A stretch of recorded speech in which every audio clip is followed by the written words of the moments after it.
My father and my grandfather were shepherds. It's a thing that runs in families. My sons own their own farms and their own sheep now, but it was different when I was a boy.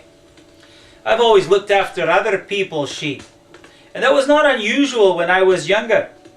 We were looked down on, I suppose, for we often had to work every day looking after the sheep, ignoring the Sabbath. And with so many priests among the people, we were often told we are breaking the law. Though where the priests would have got their perfect lambs for sacrifice without us, I don't know. They could be very rude, those priests, especially the young silly ones. It's the same today. It's not just with the priests. The people speak before they think. That's one good thing about looking after sheep. You get the habit of keeping quiet. If you have to use words, you take your time to get them right. Words are important. People often tell me that mine was a dull life. Well, maybe. Oh, I like to watch the night sky, the moon and the stars. Once, I saw at night a sight that very few have seen. Just once was enough for any man. If a priest is rude to me, I always say to myself, it doesn't matter. I had that night and you didn't. I was about 19 at the time. And although it's about 50 years ago, I remember it like yesterday. On this night I'm talking about, we'd met up there where we usually sit on the side of a big hill. We'd had a bite to eat and drink, and we were sitting talking. Around us there were hundreds of our sheep. All was normal and usual and quiet. Very restful and quiet, those talks at night. It was a dark night. Then there was sort of a stillness and a feeling of change, of difference. Oh, we all felt it. I had a friend called Simon. He was the first who noticed what the change was. It was light. A sort of a paleness. It was a dark night, but suddenly it wasn't so dark. We began to see each other's faces very clearly in a sort of silvery, shimmering light. We seemed surrounded and enclosed in a great glow. And it wasn't Glasgow. It was a glow. It was the purest light I'd ever seen. The sheep were white as snow. And then, as our eyes began to ache with the light, just farther up the hill from us, the glow seemed to intensify and take shape. And we saw a man. Oh, like us, but not like us. He was taller and stiller. Though we were still enough, God knows. He looked at us, and we looked at him. We waited for him to speak.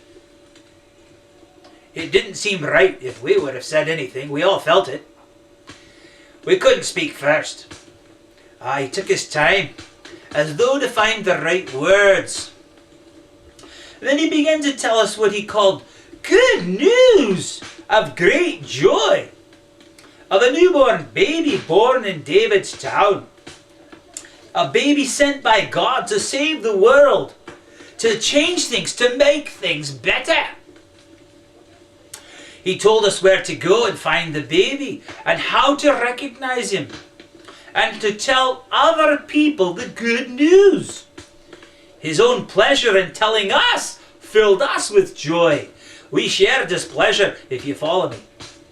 And then he stopped speaking and he became two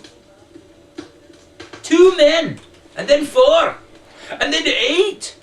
And then in a second there were millions and millions of men all around us, right up the hill and right up on into the sky. 1 million! And they sang to us, glory to God, they sang. And on earth, peace to all men. Oh, it was wonderful. It came to an end and then they were gone. Every single one of them. And all of a sudden we felt lonely and lost. And then Samuel, who was the eldest of us, he said, come, let's go and find the baby. It's down in David's town. The angel said Bethlehem, in a manger.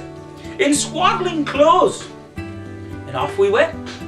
We ran, we sang, we shouted. We were important that night, we shepherds. Aye, we'd been chosen. We were special, and we were on a search. We had to find a baby. And we did find him. We were led there. There was no searching. We were led, and we saw for ourselves. Not much to see, perhaps. A young mother and her husband and a newly born baby. Born in a stable because all the inns were full. Poor people they were too. Aye, like us. The man was a carpenter. Well, we did it as we'd been told. We spread the word. We told other people, and lots of people got excited. But not for long. You know, nothing lasts in this life. We shepherds were heroes for a while. But then everyone knew the story. It was old news. Soon we were just shepherds again, doing a dull job looking after sheep. But we were different from all the rest that night. We'd had that night. I don't talk about it much anymore. But it keeps me warm. Hey, I was there.